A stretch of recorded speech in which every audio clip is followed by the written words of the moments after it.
Hi, welcome to our channel where we share the most intriguing stories. I bought a peaceful lakeside cabin to escape the chaos. What I got was a turf war with the most controlling HOA queen in town. She said my driveway was community property. Then came the fake fines, hired goons, and forged maps. Big mistake, Karen. This is my land. Let the war begin. I've always believed that peace isn't something you find. It's something you build. For me, that peace came in the form of a run-down little lakeside house I'd been eyeing for years. It wasn't much by suburban standards, peeling paint, a crooked porch, weeds climbing up the fence, but I saw potential, a promise. After years of dealing with the corporate rat race and a never-ending carousel of noisy neighbors, I was ready to trade in my downtown condo for something real. And this was it, a secluded lot on the edge of a pine-lined lake with its own little dock, a weathered gazebo, and a gravel patch just wide enough for my pickup, and maybe a small boat trailer. It felt like I'd finally made it. I closed on the property in early spring. My wife Samantha and I moved in a few days later with nothing but a mattress, a toolbox, and the kind of foolish optimism that makes you think replacing a roof can be a weekend job. The moment we stepped out of the truck, the scent of pine hit us like a breath of fresh life. Birds were chirping, the lake shimmered in the distance, and for the first time in years, I felt like I could breathe.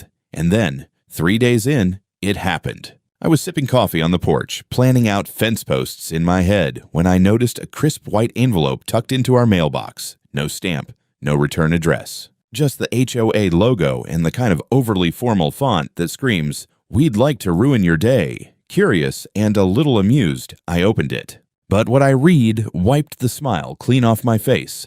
You are in violation of community parking regulations by placing your vehicle on HOA maintained service space. You are hereby instructed to remove your vehicle from this area immediately.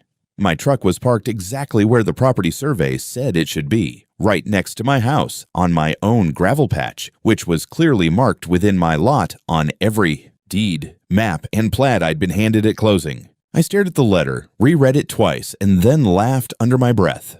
Must be a mistake. Surely someone got confused. Maybe the HOA just hadn't updated their boundaries or didn't realize I wasn't part of the subdivision next door. I mean, my property wasn't in any HOA. That was a big part of why I bought it. My real estate agent had made it crystal clear. This parcel is not part of Lakeside Meadows HOA. It stands alone, free of any HOA governance. Still, I decided to play nice. I called the number listed at the bottom of the letter. No answer. I left a polite voicemail explaining who I was, where I lived, and asking for clarification. That same evening, my wife and I took a short walk through the neighborhood, just to get a sense of who our new neighbors were. We passed through the fancy gate marking the start of Lakeside Meadows.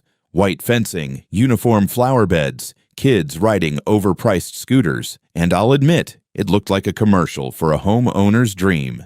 And then we saw her.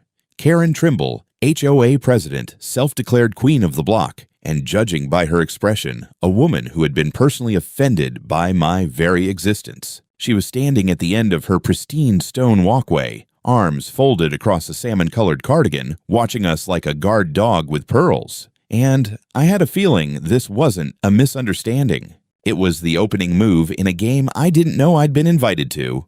The next morning, I didn't bother with coffee. I grabbed the property survey, the deed, and my patience, what was left of it, and made my way down to the HOA office. It was nestled inside what looked like a miniature town hall at the front of the Lakeside Meadows neighborhood. Faux brick, American flag flapping heroically in the breeze, flower beds trimmed with military precision. Cute. And fake as a plastic lawn flamingo. Inside, the air conditioning was set to Arctic winter, and the receptionist gave me a smile so tight it might have cracked porcelain. I politely asked if Karen Trimble was in. She didn't even blink before responding with, "She's expecting you." I raised an eyebrow. Expecting me?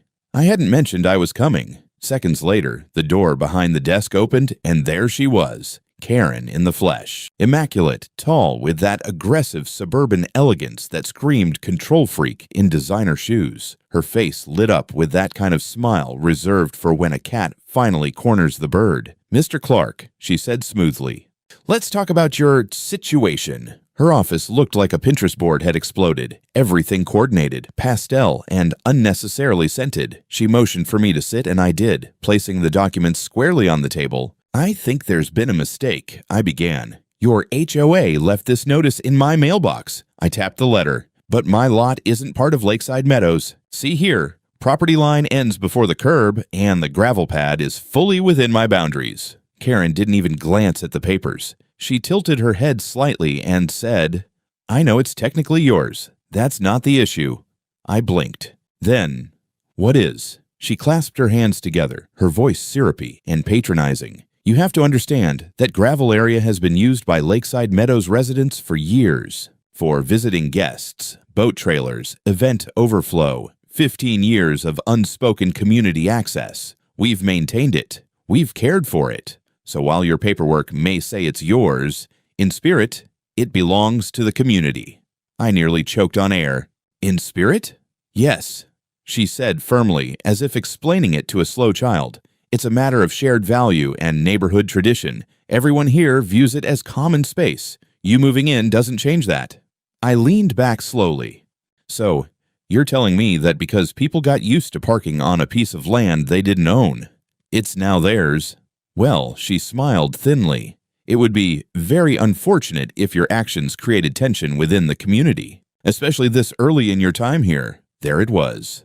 The threat, disguised in sweetness, but sharp as a rusty nail. Not a legal claim, not a neighborly request, just a thinly veiled intimidation tactic. "Karen," I said slowly, "you can dress this up in HOA language and floral-scented diplomacy, but let me be clear, you're talking about trespassing. I bought this land. I pay taxes on it. No one, not you, not your guests, not your tradition, has a legal right to park there." Her expression hardened for just a second before the mask came back. "I see. Well, I'm sorry you've chosen to be difficult. We do value harmony here in Lakeside Meadows." She stood, signaling the end of our little theater performance. I stood too, meeting her gaze. "Good," I said. "Then I'm sure you'll have no trouble respecting my property lines." As I turned to leave, she added, almost casually, "Just be careful, Mr. Clark. When newcomers disrupt things, sometimes things get messy." I didn't respond. But as I walked back across the lot, past manicured hedges and rows of identical mailboxes, I knew one thing for certain. This wasn't over. Not by a long shot, and I had the sinking feeling I hadn't seen the worst of Karen yet. 2 days. That's how long the uneasy silence lasted. For 48 blessed hours, there were no letters, no visits, no passive-aggressive glares from Karen as I drove past her perfectly symmetrical begonias. I even started to think maybe she'd backed down, maybe the deed, the survey, and a good dose of logic had done the trick. I was wrong. It started on a Tuesday morning. I stepped outside, coffee in hand, to find my truck completely covered in bright orange flyers, taped to every window and windshield wiper. I pulled one off. It read, "Notice of violation. Parking on HOA designated utility zone is prohibited. Repeat offenses will result in further action." There were 5 more just like it, all with HOA letterhead, all signed again by Karen Trimble. I hadn't even finished cursing when I noticed something even worse. The chain. No, not someone, the HOA, had wrapped a heavy-duty metal chain across my gate, padlocked it shut like I was some kind of squatter. Hanging from it was a laminated tag, "Restricted Access, HOA Maintenance Zone." I didn't even have time to process it before I heard the sound of boots crunching gravel behind me. 2 men in black polo shirts, both with Lakeside security stitched in gold thread over their left chest, were standing near the driveway. One was tall, bald, with a jaw like a cement mixer and arms crossed tight enough to crack walnuts. The other was shorter, red-faced, holding what looked like a clipboard and a walkie-talkie. "Morning," I said, walking toward them slowly. "Can I help you, gentlemen?" The bald one nodded. "We've been instructed to restrict vehicle access to this zone until the matter is resolved." I let out a breath. "You mean my driveway? On my property?" "Per HOA directive," the shorter one cut in. "This area is part of the neighborhood's auxiliary infrastructure. You'll need to cease use immediately." I walked right up to the chain, rattled it, and then turned to face them. "You've got 10 seconds to get this off my gate before I call the cops. This is private land. You're trespassing." Baldy took a step forward. "No need to escalate, sir." "Too late," I snapped. You chained my driveway shut like I'm a condemned building. Then it happened. As I reached for the padlock, the bald guy, without warning, grabbed my arm. Reflex kicked in. I yanked back, shoved him off. He slipped, one boot catching on the gravel, and hit the ground with a grunt. The red-faced one lunged forward, shouting something. I turned, dodged, pure instinct, and before I knew it, I'd driven a clean elbow right into his gut. He staggered, coughed, doubled over. "Enough!" a voice screamed. My wife Samantha burst out the front door, phone already in her hand. "I'm calling the police. You're attacking him on his own property." Redface tried to stand tall. "Ma'am, we were enforcing regulations."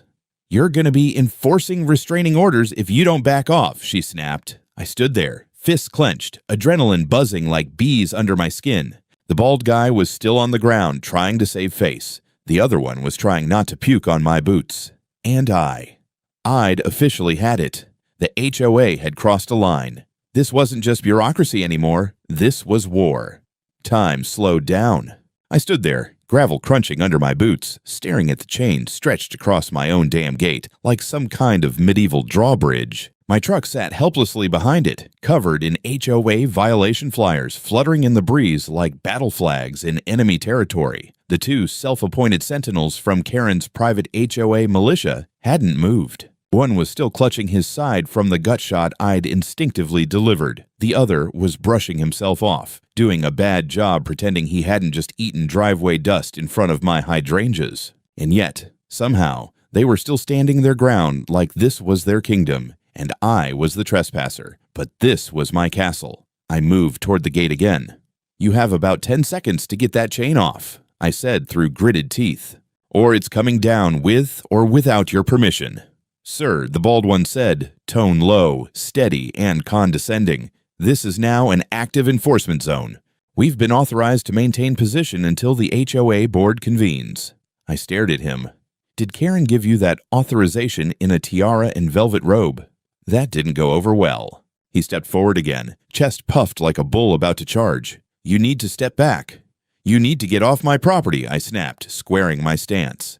And that's when things exploded. Without warning, he reached forward and shoved me. Not hard, but enough to tip the balance. Enough to say, "I'm in charge here." Big mistake. I swung, clean, practiced, and hit him square in the jaw. His head jerked sideways with a satisfying crack, and for a moment, his eyes went glassy. Redface behind him screamed, "Assault!" like he was auditioning for Law and Order, and lunged at me again. I pivoted, ducked under his flailing arms, grabbed his polo collar, and yanked him forward into the chain, which clanged like a church bell. He ricocheted off it and landed in the garden bed, face first into my wife's prized lilies. And then, sirens. It was like someone hit play on an action movie. Red and blue lights whipped across the driveway as a sheriff's cruiser skidded to a stop in front of my property. The driver's door flew open, and out stepped Officer Delgado, one hand on his holster, the other raised.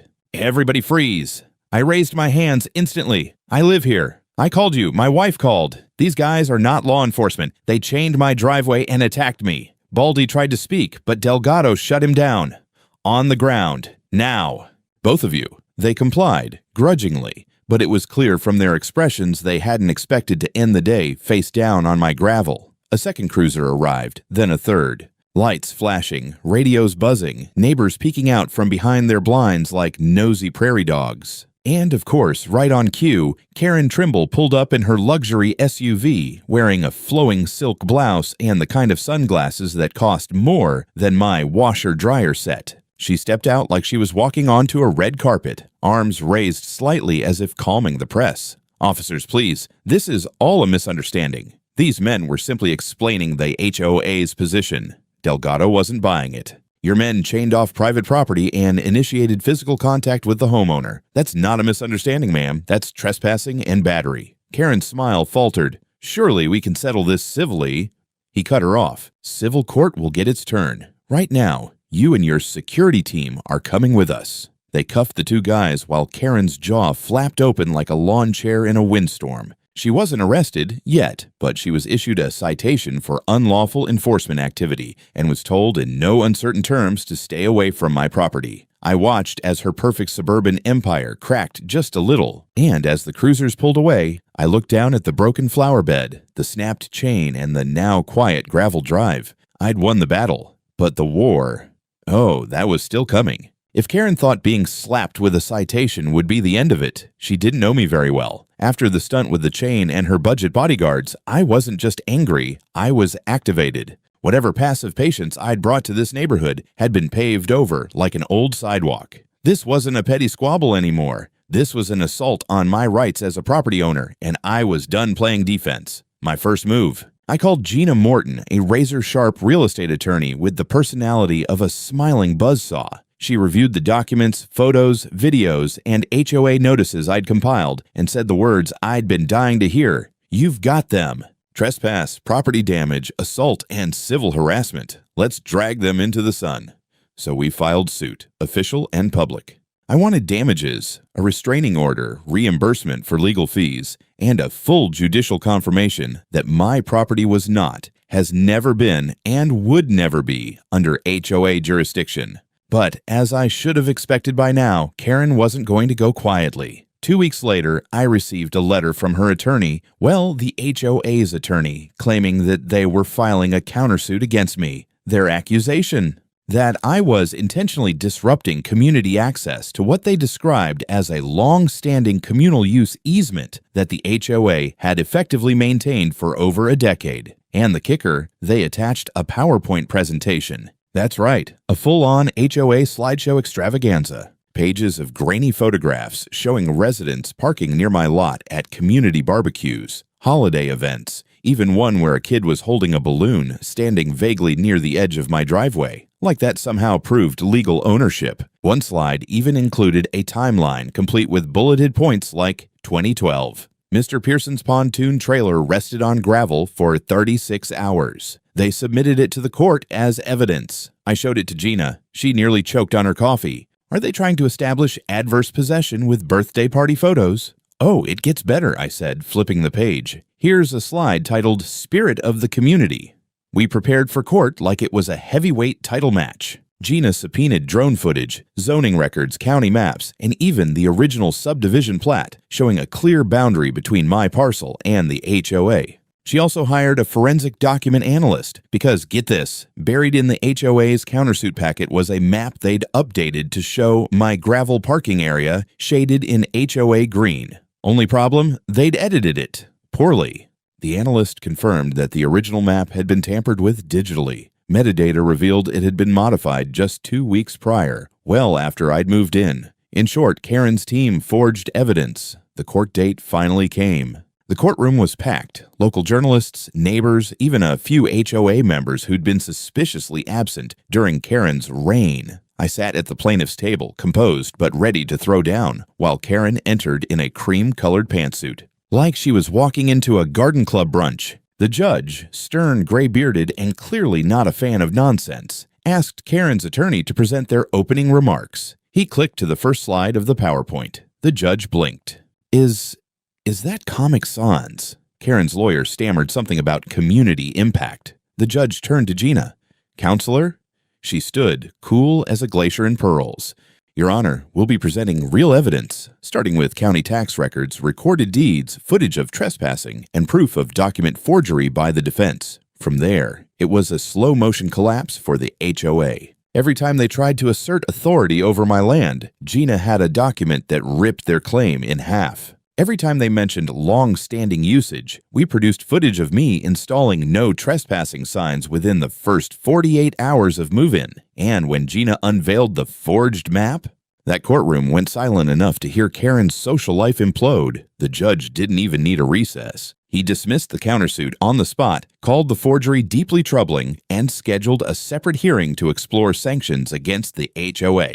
Me? I walked out of that courthouse with a ruling in hand, a smirk on my face, and the distinct feeling that I'd just kicked over the queen's chessboard. Karen had made her move. I had just checkmated her. You'd think the sound of a judge's gavel would mark the end of a story like this, but in truth, the verdict was just the starting gun for the unraveling of everything Karen had built, and the rebuilding of something far better. Let's start with Karen. In the days following the court's decision, her name disappeared from HOA correspondence like it had been erased with a magic marker. Officially, she'd been relieved of duties pending review.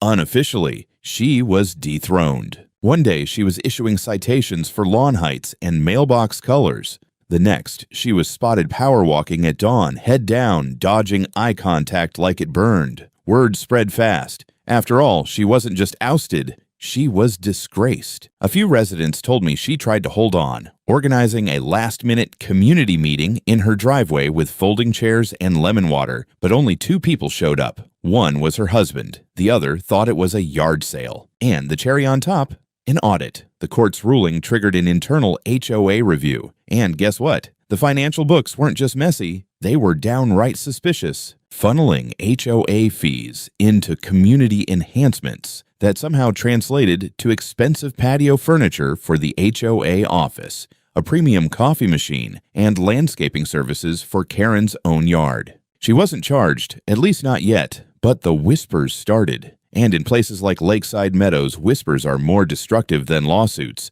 As for her security team, let's talk about the goons. Turns out, neither of them were licensed. They weren't even part of a registered security firm. One was Karen's nephew. The other was a friend from her church group who used to bounce at a bar. Their uniforms bought online. Their authority? 0. But their charges? Very real. Both were booked for trespassing, unlawful detainment, and battery, and one of them, the red-faced clipboard wielder, tried to claim he was just following orders.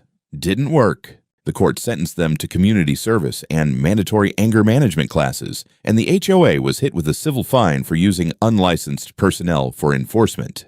It gets better. Their punishment for the service hours? Cleaning up trash around the public boat ramp.